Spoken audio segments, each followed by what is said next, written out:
என்னதான் நடக்கும் நடக்கட்டும். என்ன இவ்வளவு? ஏய் பொங்கல் அது மாதிரி 2 பேரும் ஏன் அப்படி டல்லாக பண்ணிருக்கீங்க? பொங்கலா? அவர் வந்தா எங்களுக்கு பொங்கல். புரியல. எவரு?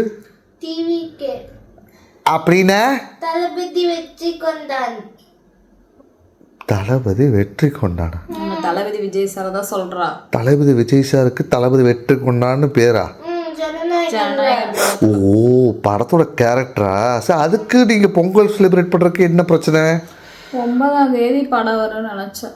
இன்னைக்கு பொங்கலே வந்துருச்சு. படம் வரல, ஒன்றும் வரல. அவர் என்னைக்கு வர்றாரோ அன்னைக்கு தான் எங்களுக்கு பொங்கல்.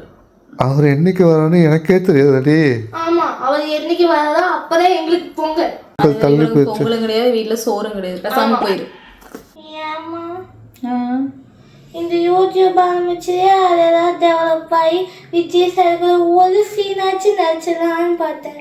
ஆனால் அதுவும் கடைசி பரவாயில்ல மண்ணவாரி போட்டாங்களே. உனக்காவது இப்போதான் மண்ணவாரி போட்டாங்க. நான் 9ஆவது படிக்கலேருந்து விஜய் சாரோட ஒரு ஃபோட்டோ எடுக்கலான்ட்டு இருந்தேன். அதுலேயே மண்ணவாரி போட்டாங்க. யாரு? கருவாயனா. கருவாயனா? அதுதான் உங்க அப்பா. உங்க அப்பனை கல்யாணம் பண்ணி வச்சு என் கனவாவே போக வச்சுட்டாங்க.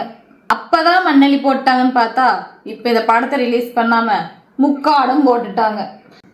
என்னதாமா பிரச்சனை?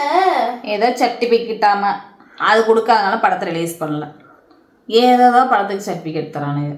இவரோட படத்துக்கு என்ன குறைச்சிருந்தால சர்டிஃபிகேட் தராம சர்டிஃபிகேட்டா? இருமா உடனே சர்டிஃபிகேட் கிடைச்சிச்சு. இதுலதான் இவ்வளவு சர்டிஃபிகேட் இருக்குல்ல, இதுல ஏதோ ஒன்று கொடுத்து படத்தை ரிலீஸ் பண்ண சொல்லுமா?